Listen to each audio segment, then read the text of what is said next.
Hi കൂട്ടുകാരെ, എൻ്റെ മറ്റൊരു വീഡിയോയിലേക്ക് സ്വാഗതം. എല്ലാവരും സുഖമായിട്ടിരിക്കുന്നു എന്ന് കരുതുന്നു. ഇന്ന് ഞാൻ വന്നിരിക്കുന്നത് തേങ്ങ വറുത്തരച്ച ഒരു ബീഫ് കറിയുടെ റെസിപ്പിയുമായിട്ടാണ്. നിങ്ങൾ എല്ലാവരും ട്രൈ ചെയ്ത് നോക്കണം. വീഡിയോ ഇഷ്ടപ്പെടുകയാണെങ്കിൽ ലൈക്ക് ചെയ്യണം, ഷെയർ ചെയ്യണം, കമൻറ്റ് ചെയ്യാൻ മറക്കരുത്. ഇനി ഇതെങ്ങനെ തയ്യാറാക്കാമെന്ന് നോക്കാം.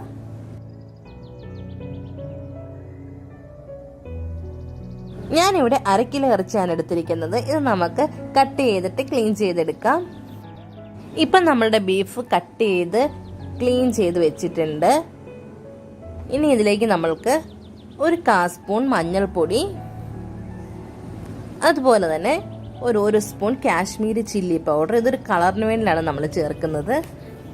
പിന്നെ ആവശ്യത്തിനുള്ള ഉപ്പ്, പിന്നെ ഇതിലേക്ക് ഞാൻ 1 സ്പൂൺ വെളിച്ചെണ്ണയും കൂടി ഒഴിച്ചു കൊടുക്കുന്നുണ്ട്. എന്നിട്ട് നമ്മൾ നന്നായിട്ട് സ്പൂൺ വെച്ചിട്ടോ കൈ വെച്ചിട്ടോ നന്നായിട്ട് മിക്സ് ചെയ്ത് കൊടുക്കണം. എന്നിട്ടൊരു 1/2 മണിക്കൂർ നേരം റെസ്റ്റ് ചെയ്യാൻ വെക്കണം.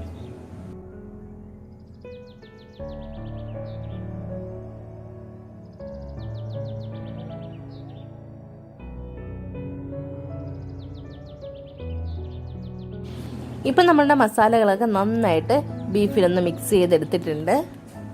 ഇനി ഇത് 1/2 മണിക്കൂർ ഇങ്ങനെ ഇരിക്കട്ടെ. 1/2 മണിക്കൂറിന് ശേഷം നമുക്കിതൊന്ന് കുക്കറിലിട്ട് വേവിച്ചെടുക്കാം.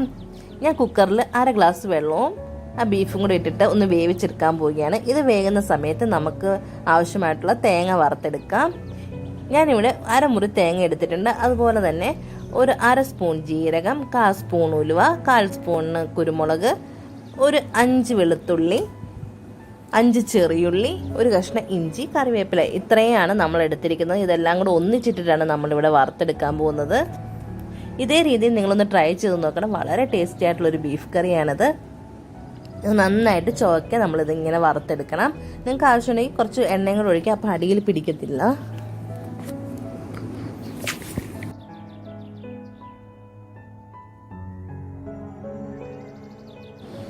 ഇപ്പം ഏകദേശമൊക്കെ നമ്മളുടെ തേങ്ങയുടെ കളറൊക്കെ നന്നായിട്ട് മാറി വന്നിട്ടുണ്ട്. കുറച്ചും കൂടെ മൂത്ത് വരട്ടെ. നമ്മളുടെ തേങ്ങയൊന്നും കരിഞ്ഞു പോകാൻ പാടില്ല. കൈ വിടാതെ ഇളക്കി കൊടുത്തോണ്ടേ ഇരിക്കണം. ഇപ്പം പാകത്തിനൊന്ന് മൂത്ത് വന്നിട്ടുണ്ട്. ഇനി ഇതിലേക്ക് നമുക്ക് 1/4 സ്പൂൺ മഞ്ഞൾപ്പൊടി ഇട്ട് കൊടുക്കാം. അതുപോലെ തന്നെ ഗരം മസാല പൗഡർ 1/4 സ്പൂൺ ഇട്ട് കൊടുക്കാം. ഇനി 2.5 സ്പൂൺ മല്ലിപ്പൊടി ചേർത്ത് കൊടുക്കുന്നുണ്ട്. ഇനി ഇതിലേക്ക് നമ്മൾ ഒരു സ്പൂണ് മുളക് പൊടിയും കൂടെ ചേർത്ത് കൊടുക്കുന്നുണ്ട്. ഇത് എരിവുള്ള മുളക് പൊടിയാണ്. അതും കൂടെ ചേർത്ത് നന്നായിട്ട് അതിൻ്റെ പച്ചമണം മാറുന്ന വരെ നമ്മളൊന്ന് വഴറ്റി കൊടുക്കുന്നുണ്ട്. ഇപ്പം നമ്മളുടെ പൊടികളുടെ പച്ചമണമൊക്കെ മാറിയിട്ടുണ്ട്. ആ സമയത്ത് നമ്മളുടെ ഇവിടെ ബീഫൊക്കെ ഇവിടെ റെഡി ആയിട്ട് വന്നിട്ടുണ്ട്. ഇനി നമുക്ക് അരപ്പൊക്കെ ഒന്ന് അരച്ചെടുക്കണം. നമ്മുടെ ബീഫൊക്കെ നന്നായിട്ട് ഉപ്പും മസാലയൊക്കെ പിടിച്ച് നല്ല പാകത്തിന് വന്നിട്ടുണ്ട്. ഇനി ഇതിലേക്കായിട്ട് ഞാൻ കുറച്ച് വെളുത്തുള്ളിയും തക്കാളിയും ചെറിയ ഉള്ളിയും പച്ചമുളകൊക്കെ എടുത്തിട്ടുണ്ട്. 15 അല്ലി വെളുത്തുള്ളി, അതുപോലെ തന്നെ 20 ചെറിയുള്ളി അരിഞ്ഞത്, അതുപോലെ 4 എരിവുള്ള പച്ചമുളക്, ഒരു വലിയ തക്കാളി, ഇത്രയാണ് ഞാൻ എടുത്തിരിക്കുന്നത്. ഇനി ഒരു ചീനച്ചട്ടിലേക്ക് നമ്മൾ വെളിച്ചെണ്ണ ഒഴിച്ചു കൊടുത്തിട്ടുണ്ട്. വെളിച്ചെണ്ണയൊക്കെ നന്നായിട്ട് ചൂടായി വരുമ്പോൾ ഞാൻ ഇതിലേക്ക് കുറച്ച് കടുക് ഇട്ട് കൊടുക്കുന്നുണ്ട്. കടുകൊക്കെ നന്നായിട്ട് പൊട്ടി വന്നിട്ടുണ്ട്. ഇനി ഇതിലേക്ക് നമ്മൾ കുറച്ച് കറിവേപ്പില ചേർത്ത് കൊടുത്തിട്ടുണ്ട്. കറിവേപ്പിലയൊക്കെ ഒന്ന് മൂത്ത് വരുമ്പോൾ നമ്മൾ എടുത്ത് വെച്ചിരിക്കുന്ന ചെറിയുള്ളിയും വെളുത്തുള്ളിയും പച്ചമുളകും ചേർത്ത് നന്നായിട്ടൊന്ന് വഴറ്റി കൊടുക്കുന്നുണ്ട്. ഈ സമയത്ത് നമ്മൾ ഇഞ്ചി ചേർക്കുന്നില്ല, കാരണം നമ്മൾ തേങ്ങ മൂപ്പിക്കുന്ന സമയത്ത് 1 കഷ്ണം ഇഞ്ചി ചേർത്തതാണ്. ഒരുപാട് ഇഞ്ചി ചേർത്തിട്ടുണ്ടെങ്കിൽ ഇഞ്ചിയുടെ ചുവ മുന്നിട്ട് നിൽക്കും. അതുകൊണ്ട് നമ്മൾ ഈ സമയത്ത് ഇഞ്ചി ചേർക്കുന്നില്ല. അതൊന്ന് വഴണ്ട് വരുന്ന സമയത്ത് നമ്മൾ കുറച്ച് ഉപ്പ് ചേർത്ത് കൊടുക്കുന്നുണ്ട്. നമ്മൾക്ക് ബീഫിൽ ഉപ്പ് ചേർത്തിട്ടുണ്ട്. അതുകൊണ്ട് ഈ ഉള്ളിക്ക് ആവശ്യമായിട്ടുള്ള ഉപ്പ് മാത്രം ഈ സമയത്ത് ചേർത്ത് കൊടുത്താൽ മതി. ഇതൊക്കെ ഒന്ന് മൂത്ത് വരുന്ന സമയത്ത് നമുക്കിതിലേക്ക് നമ്മൾ എടുത്ത് വെച്ചിരിക്കുന്ന തക്കാളി ഇട്ട് കൊടുക്കാം. തക്കാളി ഇട്ട് കൊടുത്തതിന് ശേഷം അത് വേവുന്ന വരെ നന്നായിട്ട് നമുക്കൊന്ന് വഴറ്റി കൊടുക്കാം. ഏകദേശം തക്കാളിയൊക്കെ ഒന്ന് നന്നായിട്ടൊന്ന് വഴണ്ട് വെന്ത് വരുന്ന സമയത്ത് നമുക്കിതിലേക്ക് നമ്മൾ അരച്ച് വെച്ചിരിക്കുന്ന അരപ്പ് ചേർത്ത് കൊടുക്കാം. ഇപ്പം നമ്മൾ അരച്ച് വെച്ചിരിക്കുന്ന അരപ്പൊക്കെ ഇതിൽ ചേർത്ത് കൊടുത്ത് നന്നായിട്ടൊന്ന് മിക്സ് ചെയ്ത് കൊടുക്കുന്നുണ്ട്.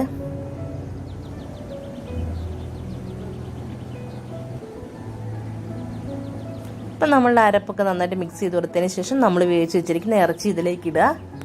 പിന്നെ നിങ്ങൾക്ക് എത്ര ചാറ് വേണം അതിനനുസരിച്ച് വെള്ളം ഇതിൽ ചേർത്ത് കൊടുക്കാം. ചൂടുവെള്ളമായിരിക്കണം ചേർത്ത് കൊടുക്കുന്നത്. ഞാൻ മിക്സി ആ ജാറിലേക്ക് വെള്ളം ഒഴിച്ചൊന്ന് കഴുകി ആ വെള്ളമാണ് ഇതിലേക്ക് ഒഴിച്ചു കൊടുക്കുന്നത്. ചൂടുവെള്ളം തന്നെ ഒഴിച്ചു കൊടുക്കാൻ ശ്രദ്ധിക്കണം.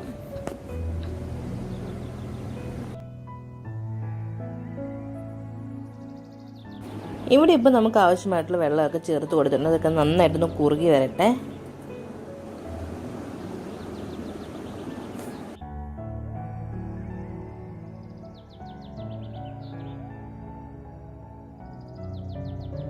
ഇപ്പം നമ്മളുടെ ബീഫൊക്കെ നന്നായിട്ട് പറ്റിയൊക്കെ വന്നിട്ടുണ്ട്.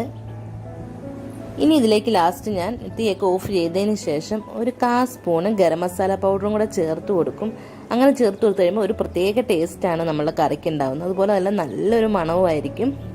അപ്പോൾ നമ്മുടെ സ്വാദിഷ്ടമായിട്ടുള്ള ബീഫ് കറിയൊക്കെ ഇവിടെ റെഡി ആയിട്ടുണ്ട്. എല്ലാവരും ട്രൈ ചെയ്ത് നോക്കണം. വീഡിയോ ഇഷ്ടപ്പെടുകയാണെങ്കിൽ എൻ്റെ ഈ ചാനൽ ഒന്ന് സബ്സ്ക്രൈബ് ചെയ്യണം. സൈഡിൽ കാണുന്ന ബെല്ലൈക്കൺ കൂടി എനേബിൾ ചെയ്താൽ ഇനി ഞാനിടുന്ന വീഡിയോസിൻ്റെ നോട്ടിഫിക്കേഷൻ നിങ്ങളുടെ ഫോണിൽ വരും. Thanks for watching.